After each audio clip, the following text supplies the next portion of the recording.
Jaya Radha Madhava Kunja Bihari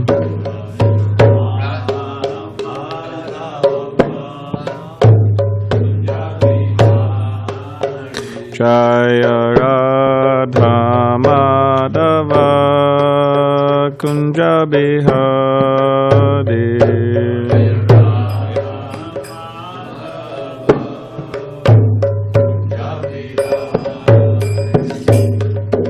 Gopijana Vallabha Girivaradari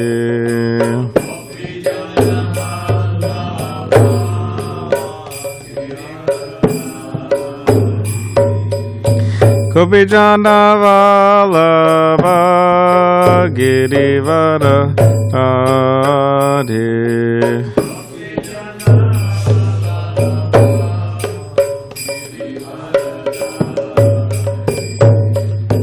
Yashoda Nandana Braja Jana Ranjana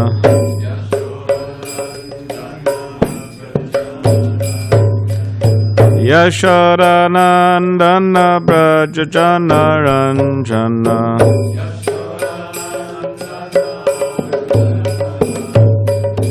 Yamuna Tiravana Chadi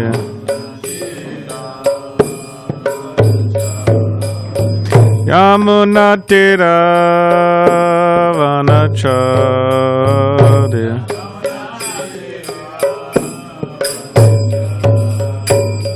Jaya Radha Madhava Kunja Bihari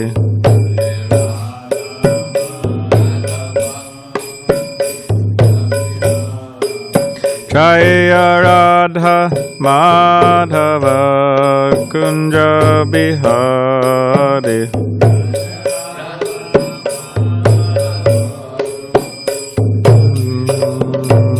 Jaya Radha Madhava Kunja Bihari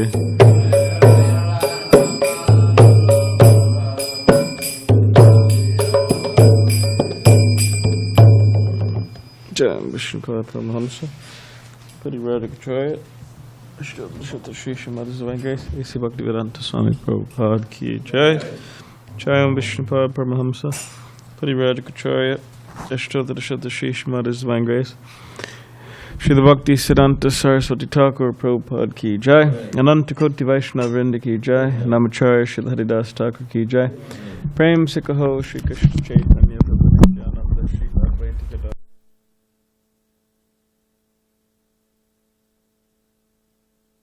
Radha Kund Girikavardhan Ki Jai Vrindavan Dham Ki Jai Navadvip Dham Ki Jai Ganga Munamai Ki Jai Tulsi Maharani Ki Jai Bhakti Devi Ki Jai Samaveta Bhakti Vrinda Ki Jai All glories to the assembled devotees, all glories to the assembled devotees, all glories to the assembled devotees, all glories to Shri Guru and Shri Gauranga.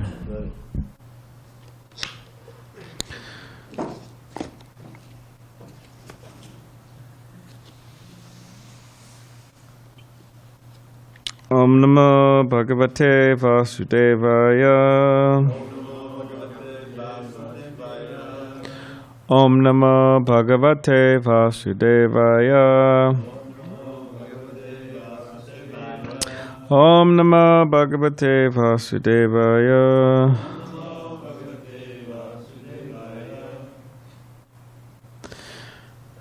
Okay. This morning we're reading from the Srimad Bhagavatam, Canto 5. Entitled The Creative Impetus, Chapter 15, The Descendants of King Priyavrata, and Text 11. So if everybody could please repeat after me. Chandamsi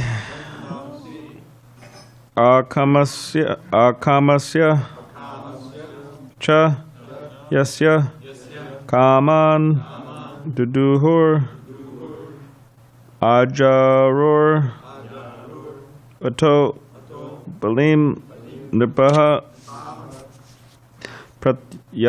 Pratyanchita Yudi Dharmena Vipra That's what they call Yudhishthir, right? Yudi.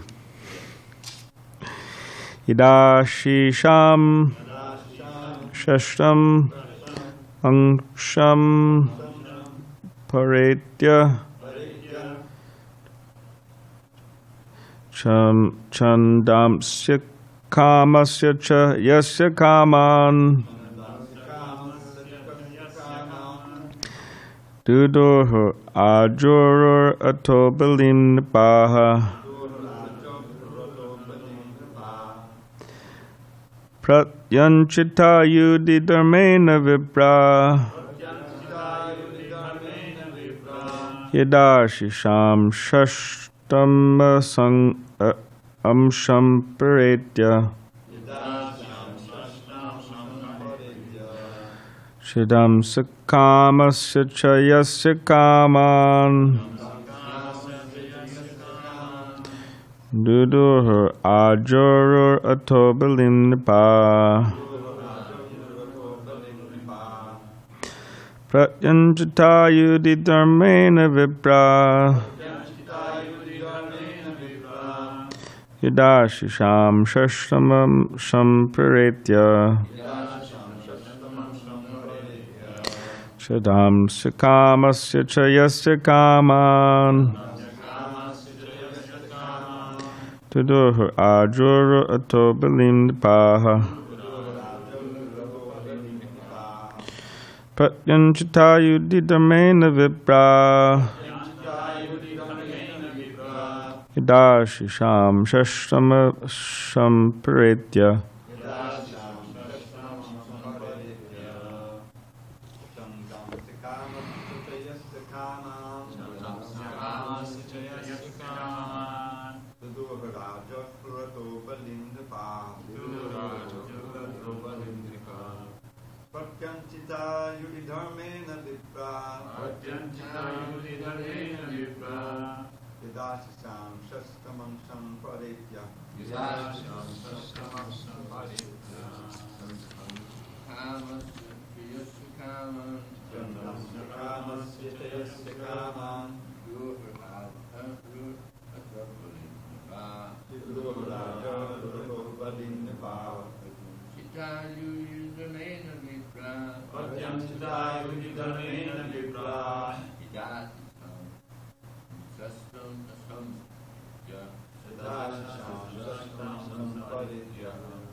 You want to try, Joseph?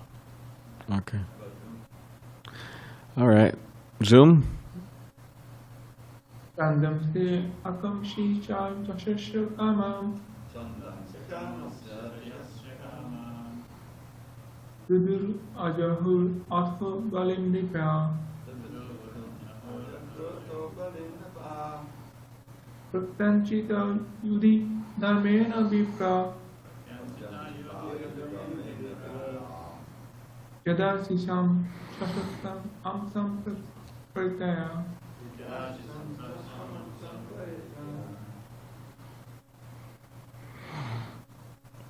Chandamsi, all the different parts of the Vedas.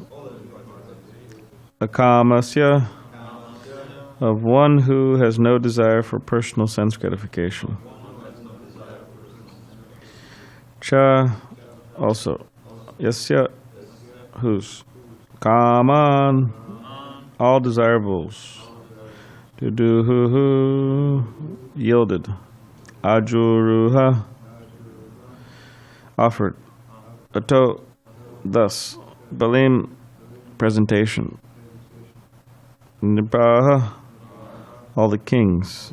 Pratyanjitaha, being satisfied by his fighting and opposition. Yudi, in the war. Dharmena, by religious principles. Vipraha, all the brahmanas. Yada, when. Ashisham, of blessings. Shashtam, Amsham, 1/6. Paretya, in the next life. Translation and commentary by His Divine Grace, HG Bhakti Swami Prabhupada. Although King Gai had no personal desire for sense gratification, all his desires were fulfilled by virtue of his performance of Vedic rituals. All the kings with whom Maharaj Gai had to fight were forced to fight on religious principles. They were very satisfied with his fighting, and they would present all kinds of gifts to him. Similarly, all the Brahmins in his kingdom were very satisfied with King Gai's magnificent charities. Consequently, the Brahmins contributed 1/6 of their pious activities for King Gaia's benefit in the next life. Purport. As a Kshatriya or emperor, Maharaj Gai sometimes had to fight with subordinate kings to maintain his government. But the subordinate kings were not dissatisfied with him, because they knew that he fought for religious principles. Consequently, they accepted their subordination and offered all kinds of gifts to him. Similarly, the Brahmins who performed Vedic rituals were so satisfied with the king that they very readily agreed to part with 1/6 of their pious activities for his benefit in the next life. Thus the Brahmins and Kshatriyas were all satisfied with Maharaj Gai because of his proper administration. In other words, Maharaj Gai satisfied the Kshatriya kings by his fighting and satisfied the Brahmins by his charities. The Vaishyas were also encouraged by kind words and affectionate dealings. And due to Maharaj Gai's constant sacrifices, the Shudras were satisfied by sumptuous food and charity. In this way, Maharaj Gai kept all the citizens very satisfied. When Brahmins and saintly persons are honored, they part with their pious activities, giving them to those who honor them and render them service.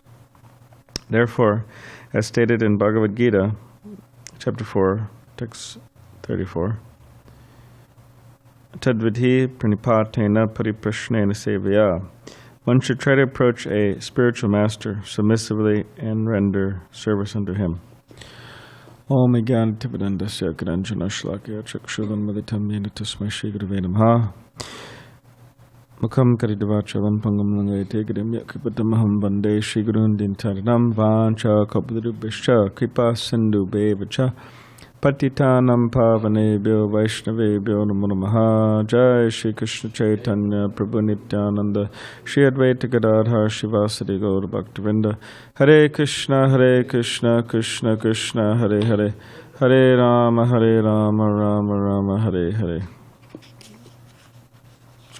Okay, the translation again. Although King Gai had no personal desire for sense gratification, all his desires were fulfilled by virtue of his performance of Vedic rituals. All the kings with whom Maharaj Gai had to fight were forced to fight on religious principles. They were very satisfied with his fighting, and they would present all kinds of gifts to him. Similarly, all the Brahmins in his kingdom were very satisfied with King Gaia's magnificent charities. Consequently, the Brahmins contributed 1/6 of their pious activities for King Gaia's benefit in the next life.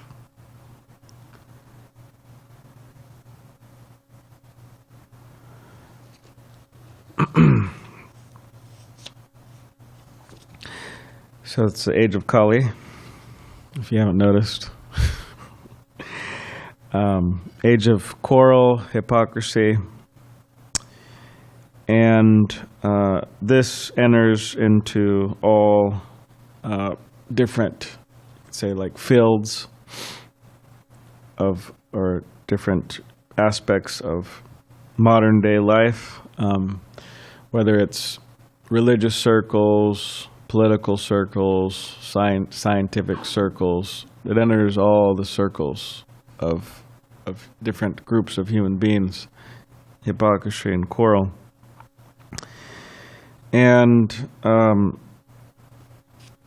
therefore a lot of people, or at least some people, not, of course, there's some people who don't think like this, but there's a number of people who who don't like religion or who hate religion.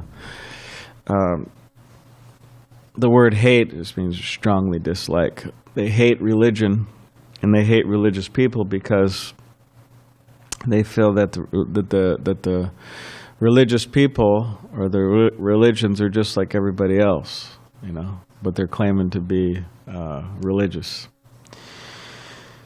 And of course, within religion, different religions, there's been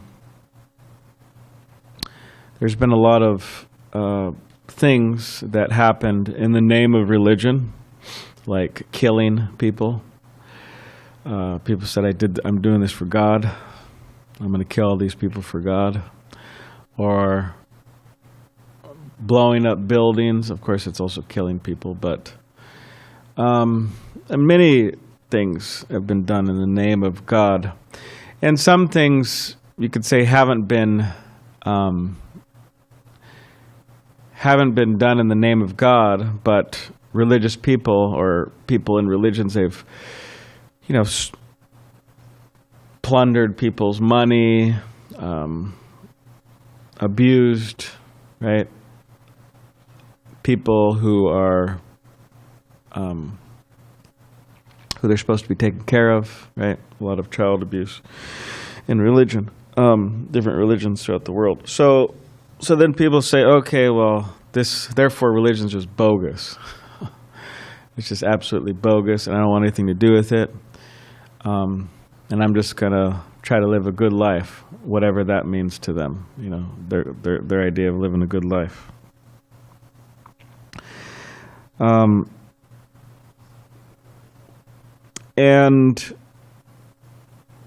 But this is not.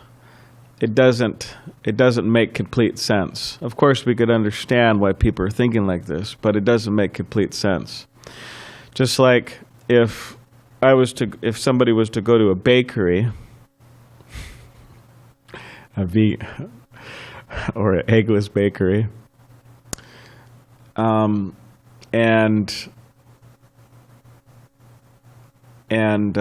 someone was to order some like some donuts, for example, and then they take a bite, and there's rocks in it, and they take a bite, they hurt their teeth, right? Break one of their teeth. Sometime Tirtha Maharaj told me he had somebody he knew who purposefully, which was really bad, but they baked a cake, and it was like a cherry cake or something, but they kept the seeds in there on purpose just to mess with people. When they bite into the cake, they bite that hard seed. So anyways, let's say someone was to go to a bakery and do that, and they get a donut and they bite into, there's a rock, right? Now, and then it goes out on the news. Yeah, in San Diego, there's somebody, a mad baker, right, put rocks in all the donuts, and now people break. So many people, got hurt. Their teeth got broken. So now someone has a choice. Okay, does that mean like all bakers are evil? Like now I'm never going to go to a baker, and I'm never going to go to a bakery again.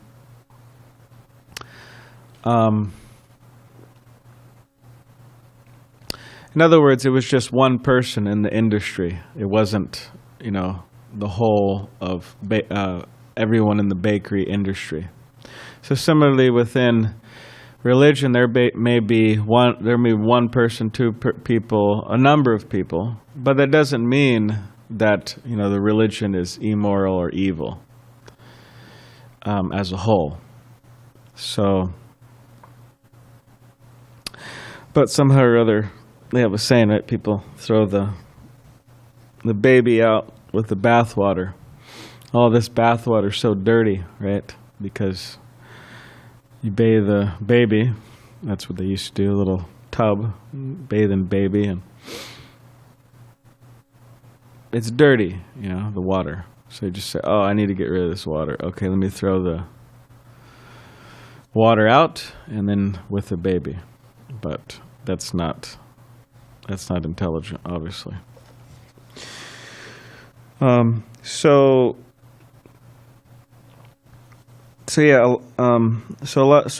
a number of people think like this. Is okay. Well, there's some evil in religion. Okay, I don't want anything to do with it. It's all bad. But this is not doesn't make sense ultimately.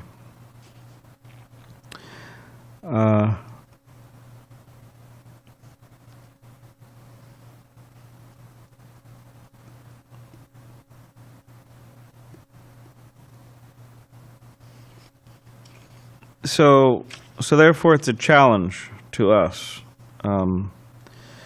It's a challenge to us because we are members of a particular religion, if you want to say. That, of course, the word religion just means a process that links one to God or links one to Krishna. So, but even if you say, well, I don't want to identify as a member of religion, well, too late. I mean, you have tilak on your forehead, you're dressed in robes, and many of you living in a temple. So people, they look at us and they say, okay, those are the Hare Krishnas, right? And so it's a challenge to us because what do I mean by that? A challenge? It means that there's a lot of religious principles that need to be followed, and people will watch us, actually. How is this person acting? How is this person treating people? How is this person, right?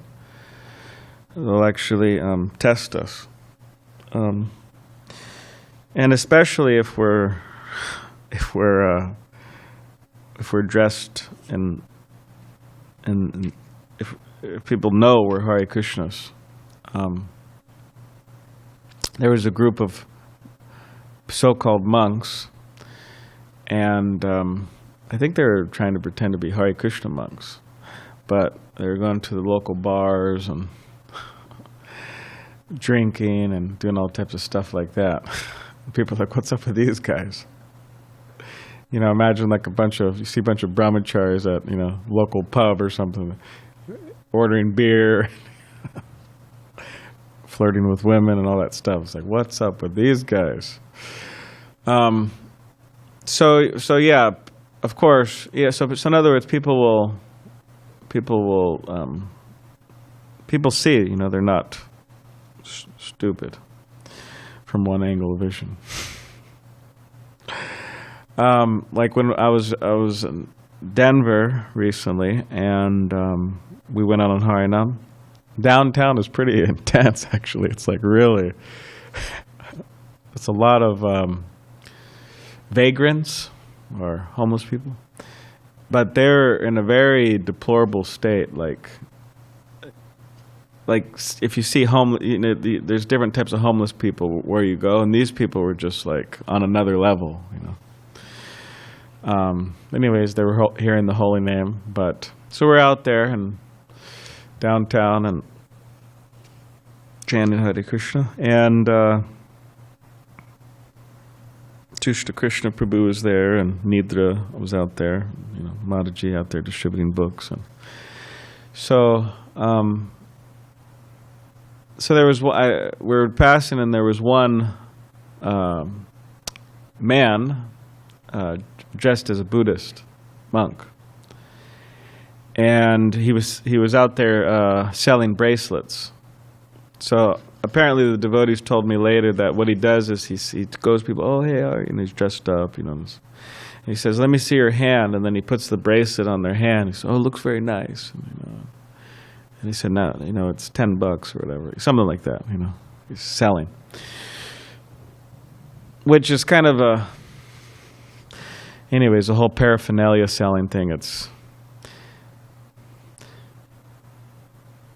a whole nother story, but, because it happened in ISKCON some time ago, but, so anyways, he was out there doing that. So then we were out on Harinam, then we were driving back, and we were talking about that, and the devotee said, oh yeah, that guy's actually not a Buddhist. He's just out there, he's dressed as a Buddhist. He's dressed as a Buddhist, and he's just selling bracelets, and I guess that's part of his tactic, he sells. And then I was asking how they know that, and apparently he was busted at some college or something, and they found he's actually not a monk.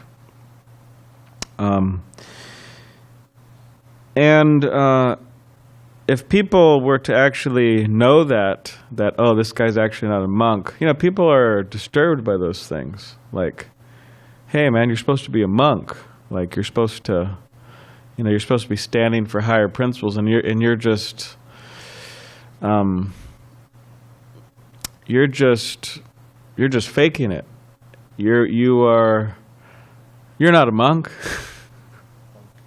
right? Remember they told you that? They told Saul and Amogalila that out on book distribution. They were dressed up in their dhotis and everything, and some guy got really mad at them. Said, "You're not a monk, You're a fake monk." And the guy was about to get out, and apparently, he was thinking. The guy was thinking about getting out and attacking them. Apparently. So people now whatever that guy was, who knows what was going on in his mind, but people don't like that inauthenticity, right? They want authentic. So so that's like an extreme case of people. The guy's just completely pretending to be a monk on the basis of just selling some bracelets and making some money. That's extreme, right? But even if someone's dressed as a monk, or even if someone's supposed to be a monk, and if they're not acting like a monk should, then people get upset. They say, "Hey, man, you're supposed to be a monk. Why are you, why are you doing this? Why are you doing that? Why are you losing your temper with me? Out on book distribution or something. That's why some of the devotees, I guess, apparently out in Harinam, they used to, they wouldn't dress as monks or brahmacharis. They were like the security guards, so they dressed in, shirt and pants in case anybody got out of hand, and then, might tackle them or whatever. So people don't go. So people are expecting us to be authentic. Now, of course, none of us here are gonna, we're not all pretending to be monks to, go and sell paraphernalia out on the streets and make money and whatever, fill our bellies or whatever. But we're dressed as monks, and we're perceived as monks, right, from general populace. So they expect something of us. They expect us to be on good behavior, right? To say the least. So in other words, it's a challenge. And one Prabhupada disciple, Kishore Prabhu in London, I don't know him, but I heard Sutapa Prabhu, brahmachari, who takes sannyas, it looks like, in about a year. It's quite a enlivening person, hearing him is quite. But he was saying that he asked Kishore Prabhu one time, it was on Prabhupada's disappearance day, which is interesting. He asked this Prabhupada disciple, a bit of a personal question, but whatever, I guess they have that relationship, and it was a good question. But he asked Kishore Prabhu, what do you feel when you go before Srila Prabhupada? How do you feel? What do you feel? And then this devotee, Prabhupada disciple, said, he said, I feel challenged. I feel challenged because Prabhupada was such a inconceivably high caliber, pure devotee personality, and he did so much to serve Krishna, to serve humanity. So I feel challenged. So in other words, he feels that he needs to repay the debt of this spiritual master. So to be a follower of Srila Prabhupada and to accept a spiritual master means to be ready to accept a challenge. That, okay, these are most high caliber pure devotees of Krishna, saintly persons, most saintly persons to ever walk the earth, and I'm supposed to be trying to follow them. So that's a challenge. But when it comes down to it, actually, everybody, accepts some challenge. Everybody has some determination. Just like in the Bhagavad Gita, Krishna says there's different determinations in the modes of nature, like the mode of ignorance. It doesn't go beyond dreaming, right? Just dreaming. Oh, I'm going to do this, I'm going to do that. Whereas passion, there's a lot of determination to get something done, right? Mostly for material enjoyment. And then so forth. So people have determination, and people are accepting challenges. It's not that people aren't accepting challenges. To work for a corporation is a challenge. Dealing with a karmi boss. That's a challenge. Maybe if you're lucky, you might get a reasonable, okay boss. But one devotee told me recently, he said, you do not know what is hell until you've had a karmi boss. He said, then you'll know what hell is when you have a karmi boss. That's what he said. So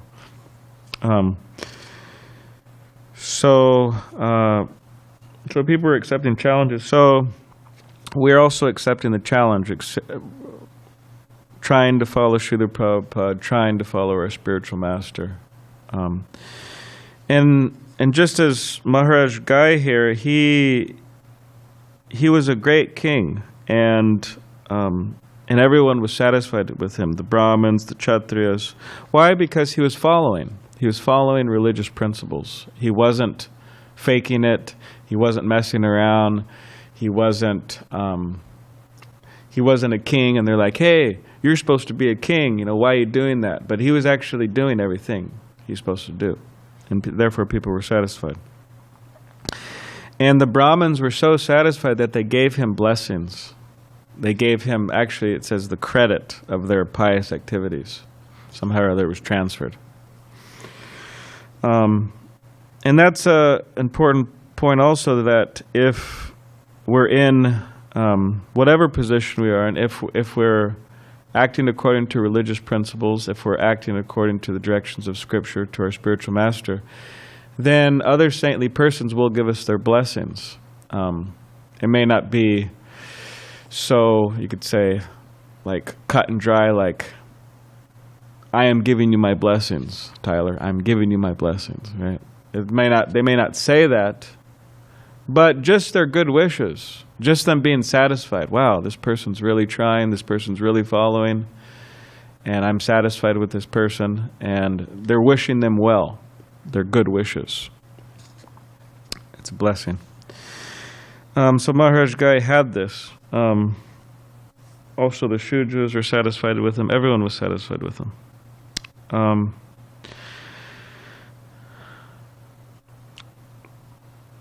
And then lastly, Prabhupada says that in the purport that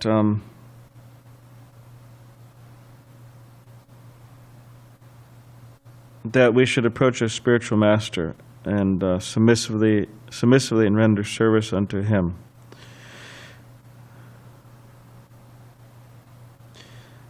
Because he's connecting it. When Brahmins and saintly persons are honored, they part with their pious activities, giving them to those who honor them and render them service. So it's a gift, you could say. It's a gift.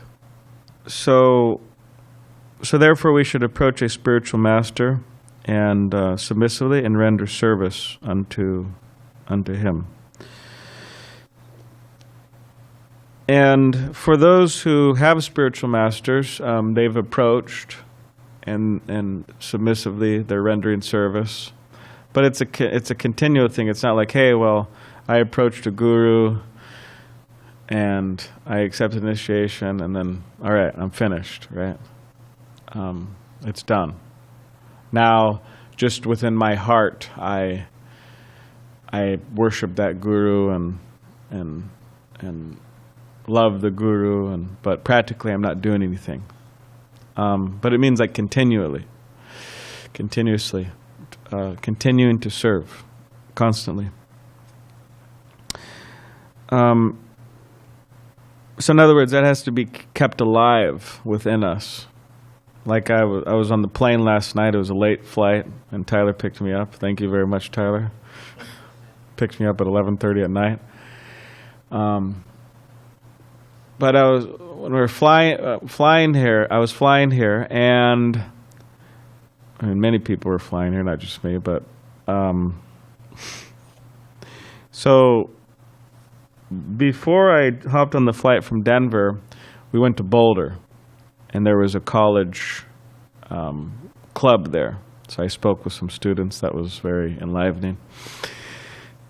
And then we hopped in the car, drove to the airport. And then I meant to bring the garland in from the temple, from the Denver temple. I meant to bring it into the Boulder college club and give it to one of them, the students, but I forgot. So it was in the car. So then when I was getting out of the car to go into the Denver airport, Jivan Mukta, my godbrother, he said, "Oh, do you want this garland?" I said, "All right." So he put the garland on me, and then I was walking in the airport, and I mentioned something to him that Vaisheshika Prabhu said, that talking about, when someone sees you at an airport with a garland, they kind of look at you like, "Hey, you can't do that. Why are you wearing a garland? You're having too much fun, right?" Anyway, so I was wearing a garland and wore it through security and then onto the plane. And then I was there and sitting down, and there was one lady, and she had a few children, and she looked at me a number of times, and she was smiling.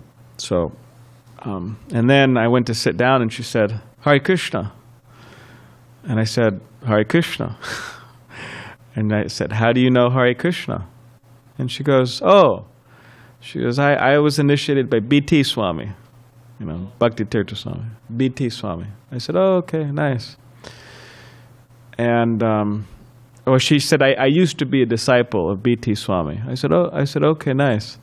And she goes, "Well, not that I used to, I still am, like in spirit, So then we're talking a little bit, and then she was sitting behind, like in the next row right behind, and it happened to be an Indian guy right behind her, and they were talking practically the whole flight. I couldn't rest at all.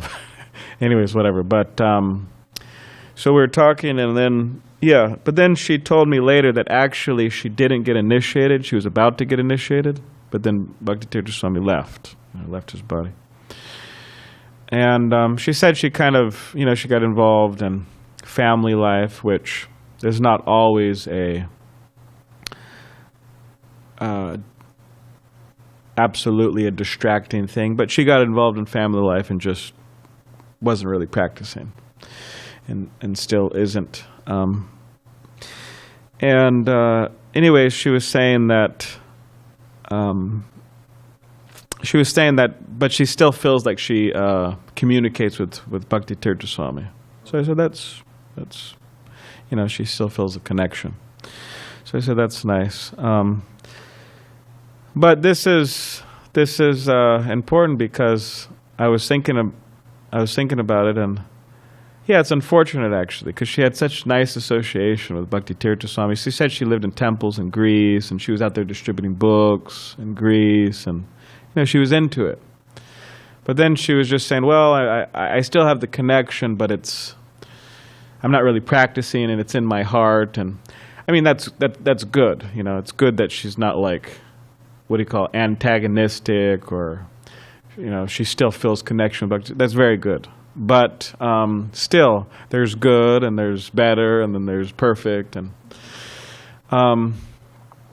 so it would the best thing is to feel that connection with internally, but also to be practically doing something for their spiritual master, for the guru, and so on. So, anyways, she said, I might visit the temple, and I gave her a Krishna Lounge card, and I said, all right, well, Thursday night, she's visiting her sister here in San Diego. And then I was leaving the airport. They're all getting their bags and everything. I just gave her the garland. So, thank you very much. But there's many people like that. There's hundreds, thousands of people who used to practice Krishna consciousness and still feel that connection. They have a picture of Krishna or, their guru or something like that. But we don't want to be like those people. I mean, with all due respect, on any level, not even a little bit. We want to have the connection internally, very strong, but we want to be always expressing it externally. Like book distribution, for example. It's a way to express our gratitude, our appreciation, our devotion to the spiritual master. I'm out here for you. I'm not out here to, get a good tan. I'm not out here to, practice my social skills.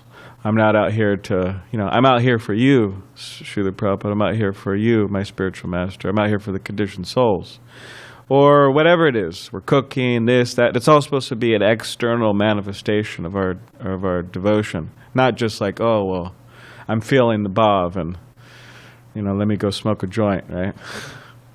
Or let me go get a beer. I'm really feeling the bhav, right? But, feeling the bhav, but that has to be expressed through authorized devotional service. And therefore we need a spiritual master, and for those of us who have accepted a spiritual master, great. And for those of who have not accepted a spiritual master, terrible. You should be ashamed of yourselves. I'm just joking. But for those who haven't, you should get serious about it. It's important. So, does anybody have any comments or questions? Or anything you'd like to add? If I could just make the point, it's true that near the end of the purpose, when Brahmins and saintly persons are honored, they part with their pious activities. But in the verse, and I think in the beginning of the purport, or middle of the purport, they're only parting with 1/6 of them. Yeah. It's the results of their pious activities.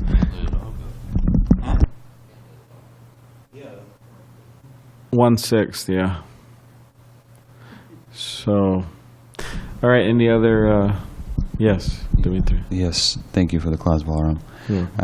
Sometimes on book distribution, when I meet people from India, I try to engage them in book distribution with me.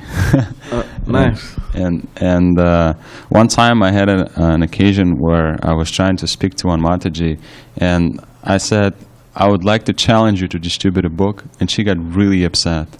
She said, in spiritual life, there should be no challenge, and walked away.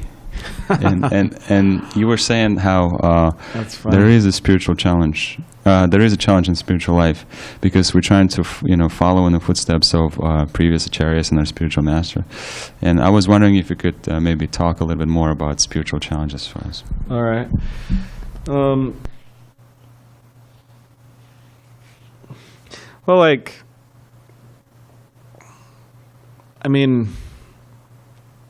Just being controlling the senses, right? That's a challenge. It's a challenge. Or just putting aside our material desires, putting aside our desires for sense gratification and just serving. That's a challenge. For young men, they could be doing so many things.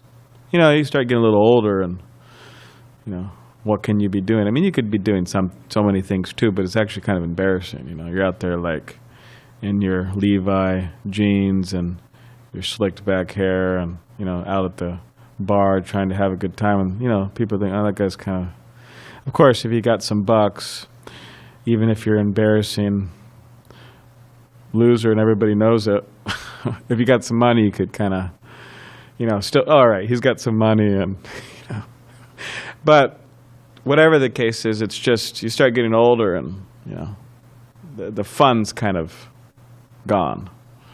Of course, still people try to squeeze, but when you're a young man or a young woman, there's so many opportunities, material opportunities. Do this, do that, go here, go. Do so many things. Crazy things. But so the challenge for a young man is to not do those things. That's a challenge. Because there may be some urges to do those things, there may be some thoughts about those things, right? So it's a challenge. So then you say, okay, well, how am I supposed to control my mind and senses? How am I supposed to not run here and there like a monkey, right? And do all types of nonsense things? Or how am I supposed to put aside my material desires and just serve Krishna and the spiritual master? How am I supposed to be a good boy, right? Well, Krishna says in the Bhagavad Gita, Vishya vinivartate nirahasidena rasavarjam rasopyasya param dishva navartate. So the soul may be restricted from the object of the senses or sense gratification, but there's a lingering desire there. But by experiencing a higher taste, they're fixed in consciousness. So in other words, a higher pleasure. Therefore kirtan, therefore all the other aspects of devotional service. So if we experience the higher pleasure, we could accept any challenge. But when people aren't experiencing the higher pleasure, everything becomes an issue, everything becomes a problem. Hey Prabhu, you moved my gamsha. Let's go outside and fight on the patio about it. Like fist fight. Like everything becomes a problem when we're not experiencing the higher taste. And when we start thinking about our material security, like one devotee was telling me, I was actually he's a Prabhupada disciple. I only met him once and I'm forgetting his name, but he's there, he works at the gift shop, but lives on the block there. And anyways, he was telling me how one time he was a householder in Los Angeles. Now he's like a vanaprastha, but he's separated from his wife. But he was a householder in Los Angeles. And he said all the householders were going around the room, and they were discussing like, oh, what are we going to do, like Social Security and like, talking about material security stuff. And he said that none of the householders really thought it was a big deal, that, oh, well, Krishna will take care. We'll get this job, get that job. Somehow things will work out.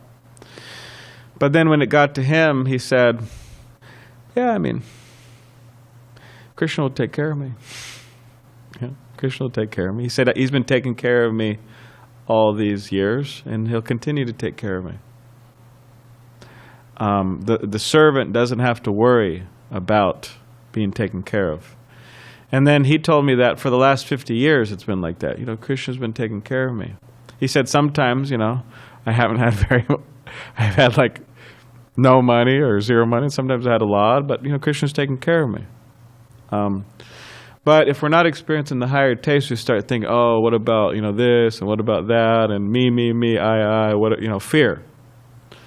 So anyways, so all of this is a challenge, how to not be on the Bali platform practically.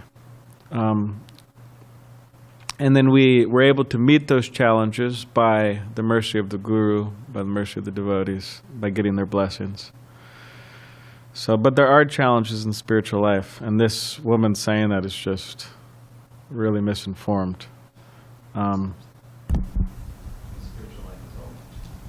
Yeah, and there's nothing wrong with challenges. I mean, she's out there. It's a challenge to have a husband. She probably has a husband. It's a challenge to have kids. It's a challenge to work. It's a challenge to pay your rent. It's a challenge to, get up in the morning. It's a challenge to everything. So it's just. So one comment on that, because I was thinking if you had said, "I'd like to invite you to," you see, because people, invitation, that sounds good, but challenges they see as something that they have to overcome for material thing, but they don't see the value of the challenge in the spiritual life. The spiritual life should just be, sweet like that. Yeah, so maybe you could say, I'd like to invite you. A lot of it's the words, too, right? I'd like to invite you to help me, pass up books. Okay, go over to you. Thank you, Balaramji. Welcome back. Thank you. So you're mentioning how having a karmi boss is like hell. That's what that devotee said. My cousin, he was telling me that his boss was a devotee. Oh, really? Yeah, and so his boss would bring prasadam or vegetarian food to the office sometimes, and he said it was the best food, and asked him, how was the devotee? And says the best boss, but he got fired. Oh, he got fired? It's not the devotee's fault, but my cousin, because he's kind of sometimes lacking enthusiasm and, he's lazy. And I know it was his fault, but he was saying, he was the best boss I've ever had. He was very kind. He was understanding, things like that. He gave me so many chances, he said. Yeah.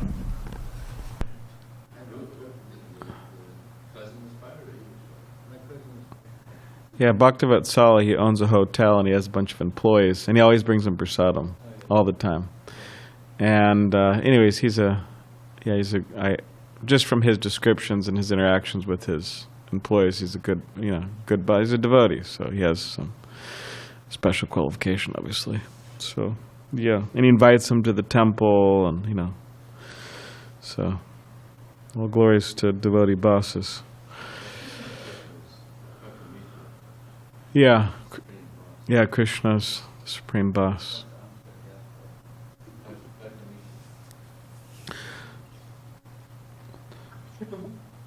Yes? I just want to let you know there is one question pending on the Zoom. It's pending, okay. Well, Hare Krishna. Hare Krishna. May I? Yes.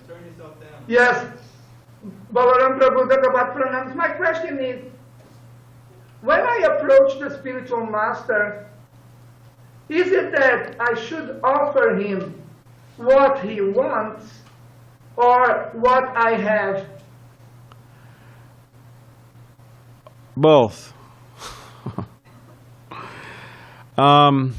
Well, we could offer him what we have, but everyone has different things, and like for example, if someone has the ability to wash clothes really nicely, and there's an art to it actually, how to wash clothes. I know it sounds funny, but there's an art to it. And also, like, let's say you have your spiritual master and you wash his clothes, and then there's many ways to mess things up. You throw his jute curtain in the dryer, it shrinks. You put his clothes out on the line, and the saffron fades, and it messes up the cloth or whatever. Actually, you get these big sun spots. I don't know if you ever saw that, especially with the dye. You get a dyed dhoti from India.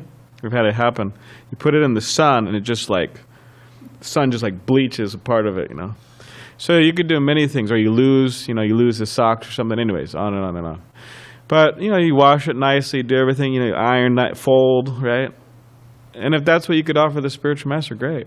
Or cook, So in other words, we offer our abilities, whatever we have, to the spiritual master, and we also offer him what he wants. So, for example, we're offering what we have, like our ability to cook, maybe.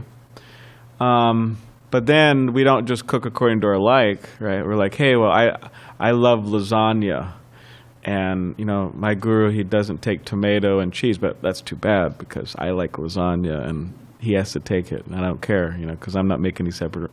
But we offer him what we have, our ability, but then we make what he wants, steamed broccoli or whatever, or whatever the diet is, special diet is. So yeah, we could do both. Yes, Prabhu. Thank you very much. Hare Krishna. All right, Jai. Granted, Srimad Bhagavatam ki Jai.